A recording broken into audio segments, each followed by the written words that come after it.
มาตกอีกแล้วพี่น้องเอ้ยมื้อนี้อยู่รัสเซียชูอากาศบานเถินพี่น้องเอ้ยเดือน2ยังมีหิมะแห้งอยู่พี่น้องเอ้ยเดี๋ยวโอ้ก็เห็นรถอันนี้พี่น้องนี่เนโตโยต้า ก็เห็นพี่น้องนี่โยก็เห็นมีพี่น้องเอ้ยชีวิตเมืองหนาวคักสุดแนวนี้เนาะหิมะตกหนักขนาดที่น้องเบิ่งราคาบ้าน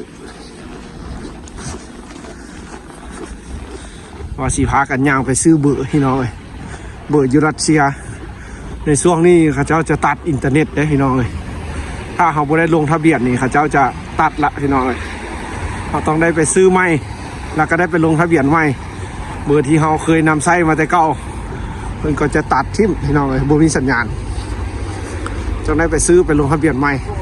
ตังเงินจะมีคัดเนี่ยนี่อะตังเงินจะมีงานอากาศพี่น้องเลยย่างไปซื้อเบอร์พี่น้องเบิ้งกันสิเป็นจังไหนไปถามเมื่อกี้นี่ว่าให้มีปีริโวดพาสปอร์ตอีกพี่น้องให้มีพาสปอร์ตแปะนะพี่น้องแปะเป็นภาษารัสเซียอีกลองเบิ้งไปห้านไม่เบิ้งสิเป็นจังไหนชีวิตเมืองหนาวพี่น้องเลยหนาวสมซื่อเดือน2เด้อพี่น้องเลยในรัสเซีย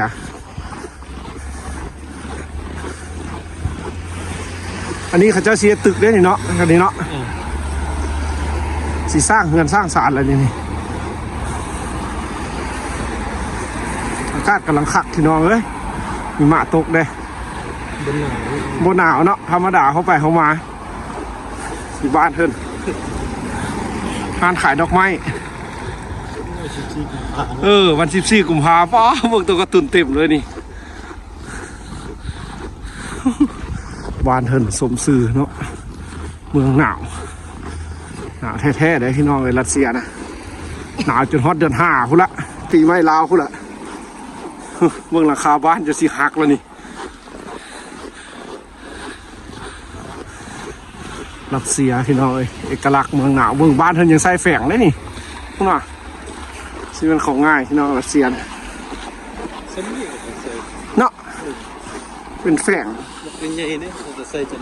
อยู่ตึกใหญ่ก็มีนะแฝงรหัสนะวาดเถอะ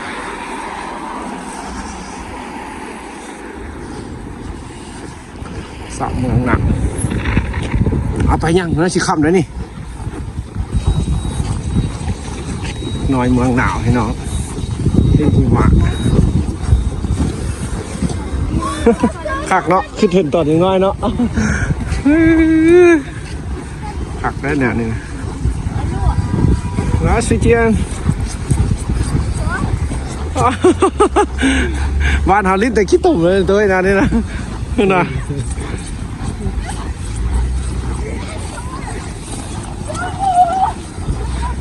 ลิ้นเขาเลยแล้วสิเจียนเดี๋ยวว่าอีกลัส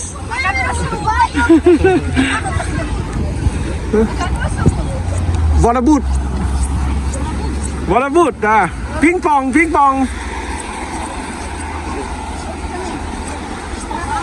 ดี๋ยวไปอีกแล้วผักเนาะรัสเซียเนาะเลิกเฮียนได้เนาะเนาะเลิกเฮียนแล้วนี่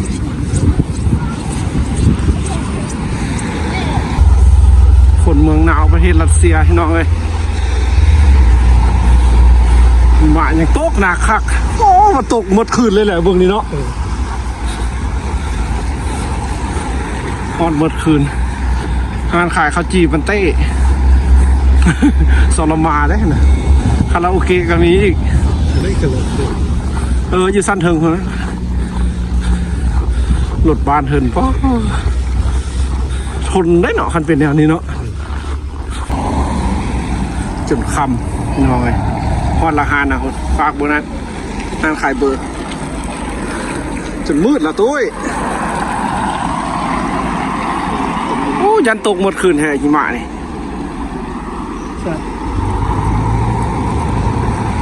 นะ อย่างนี้เนาะเมืองหนาวพี่น้อยไปข้ามทาง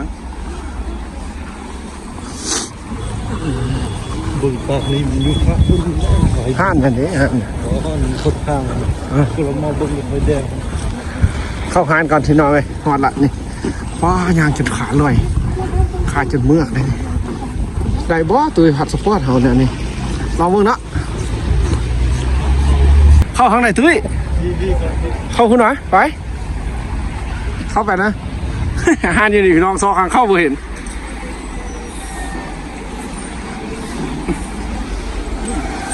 Можно спросить, там сим-карт закрыт? Сейчас. Магазин сим-карт. По-моему, работает. Вот работает, да? Нету красивее. Это красиво. Да. Где? พี่น้องตอนนี้ก็ซื้อเบอร์แล้วพี่น้องเข้าห้านละ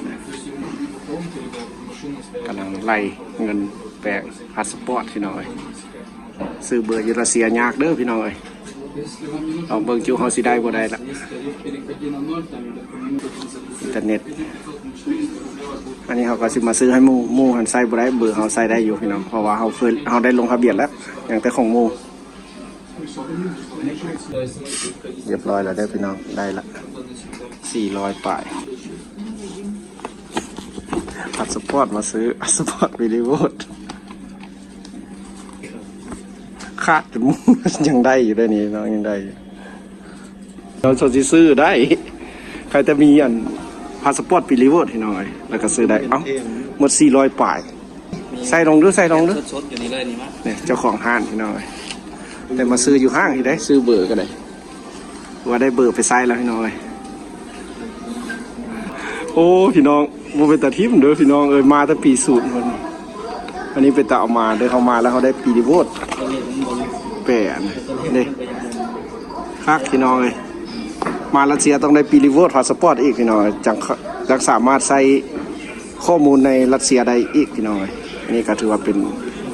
ความรู้อีกอันหนึ่งเด้อพี่น้องถ้าพี่น้องที่เดินทางมารัสเซียพี่น้องถือว่าต้องได้แปลอันภาษาของปีดิโวดนะแปลอันภาษาพาสปอร์ตได้แปลอันพาสปอร์ตพี่น้องแปลเป็นของรัสเซียแล้วจังสามารถนำใส่หรือว่าซื้อของต่างๆในรัสเซียได้พี่น้องเขาคือว่าเขาเสียทิปเลยได้เก่าปะนั้นมันยังนำใส่ได้เนาะเมืองฮานทนดูนี่พี่น้องฮานกะแบบนี้เลยขายคนละซอกละซับครบเครื่องเอาพี่น้องเลยขอบใจเด้อที่ติดตามมาจนเขาได้ซื้อเบอร์พี่น้องเลยเขาก็ถ่ายมาตั้งแต่หิมะตกพุ่นแหละบ๊ายบายพี่น้องเจอกันมื้อหน้าเด้อสำหรับชีวิตอยู่รัสเซียมีอย่างกสิไทยเบิ่งพี่น้องแบบนี้แหละห้างสินค้านำเข้าพี่น้องรัสเซียห้างนี้คือว่าเป็นของที่แบบมีคุณภาพได้พี่น้องเป็นห้างที่ไกลตัวเมืองง่ายเลยพี่น้องจะมีมักแต่งมีอย่างนี้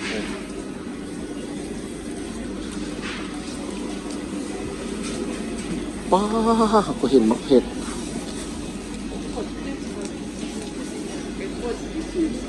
มักเผ็ดรัสเซียพี่น้องเลยเบิ่งราคาก่อนเด้อเขาได้มักเผ็ดรัสเซียเบิ่งคือบ่เห็นราคาขึ้นหน่อย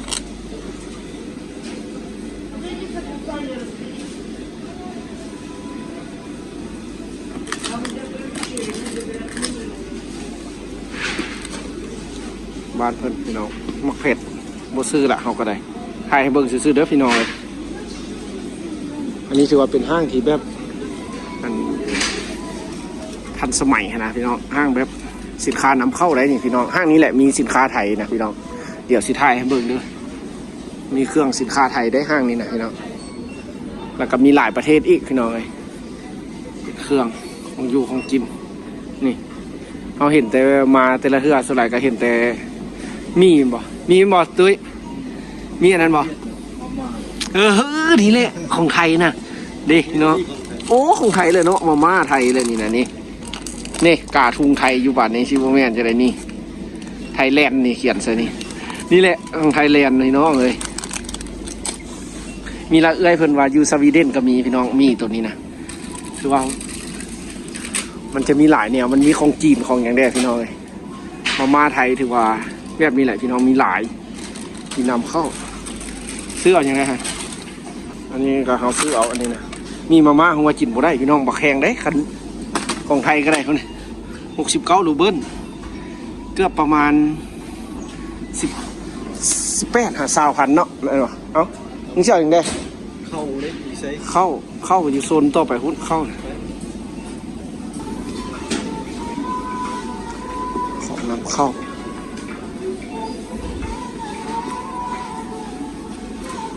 ส่วนหลายของแต่ละประเทศจะมีแบบเป็นเครื่องดื่มเป็นน้ำเป็นเหล้าเป็นเบียร์พี่น้องเลยของต่างประเทศนี่พี่น้องอันนี้เราเป็นของแซ่บ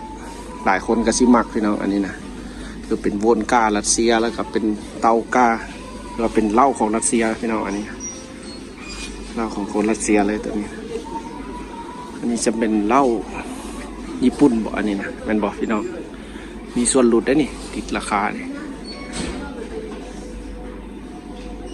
โซนนี้จะเป็นโซนนำเข้าพี่น้องเครื่องดื่มนี่มีเบิดของรัสเซียประเทศฝรั่งเศสมีอย่างมีครบพี่น้องอันนี้นะสหรัฐอเมริกาก็มีพี่น้องเลยเป็นสินค้านี่ฝรั่งอิตาลีสเปนที่ประเทศที่อยู่ใกล้เคียงกับรัสเซียนะพี่น้องนะทางตะวันตกสเปนนี่ก็เป็นของนำเข้าพี่น้องเขากระถ่ายเบิ่งแล้วก็มีของไทยพี่น้องเลยแล้วก็มีหลายอยู่พี่น้องของไทยมันมีน้ำซีอิ๊วน้ำอย่างนี้นะพี่น้องตัวนี้ก็เต็มพี่น้องตัวนี้นะถือว่าเป็นห้างแบบถือว่าเป็นเด็กสหรัฐก็มีพี่น้องประตูเกตก็มี ของประตูเกตก็มีเท่ากันเข้าอยู่ข้างหลังครับกูพูดนะสหรัฐคนก็ยังนำเข้าได้พี่น้องเลยประตูเกตประเทศอย่างอันนั้นประเทศอย่างอันนี้ยูรีนี่โอ้มีหลายประเทศเลยพี่น้องเนี่ยอันนี้ก็เป็นอย่างกูซียาน่าจะว่าแบบบุคือกันภาษารัสเซียอันนี้โมโดวาเล่าอย่างประเทศมาใหม่ได้นี่อับคาเซียซอกซื้อเข้าเด้อันนี้ก็ขนมมาจากไทยเนี่ยพี่น้องเนี่ยจะมีหลายแนวพี่น้องมาที่เมืองไทยก็ได้บุหินนี่เข้าอย่างนี้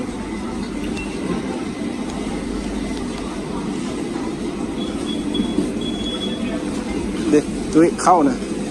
เข้านี่นะฮามึงเจ้าจะเข้าตัวได้เป็นเด้ลุ่มมันได้49ลูกเอ๊ะป้าอยู่ห้านอื่นนั่น80ปุ๊ได้ตัวนี้นะตัวนี้นะตัวได้ตัวนี้เหรอตัวนั้นก็ได้เอาพงเดียวก็พอแล้วแหละเอาก็เอาอีกไปพอแล้วติเอาพี่น้องห้างสินค้าเขามาซื้อเบอร์แล้วก็สิทายเบิ่งพี่น้องเพราะว่าเขาบ่ได้มาโดดละตั้งแต่มาแต่บ้านแล้วก็บ่ได้มาท่ายเลยเช็คอยู่คุณตั้งแต่เขามาแต่บ้านเขาก็บ่ได้มาท่ายมาให้พี่น้องเบิ่งป้าคนหลายแท้คนแน่นเลยมาซื้อเบอร์พี่น้องแล้วก็แวะซื้อเครื่องเลยเดี๋ยวซีเซ็กบินพี่น้องเลยคนหลากหลายขนาดห้างนี่แน่นเลยเอาขอบใจพี่น้องเด้อซีเซ็กบินก่อนว่าเบอร์เท่าไหร่ซีไทยเบิ่งเด้อยูเซ็กเด้อพี่น้องห้างที่แบบคนนิยมคนรัสเซียนิยมเป็นห้างที่แบบใหญ่แดพี่น้องเลยสำหรับห้างนี้มีของสินค้าหลายแนวนำเข้าหลายพี่น้องเลยห้างนี้สำหรับเมืองจูเม่นพี่น้องเลยมีของประเทศไทยแล้วก็ของทางอเมริกากันยังมีพี่น้องเอาพอดีพี่น้องทึกอยู่400ปลายพี่น้องทึก400ปลายตัวมันลงเอาสำหรับมื้อนี้พี่น้องเลยมาซื้อเบอร์แล้วก็ถ่ายเบิ่งพร้อมเด้อว่า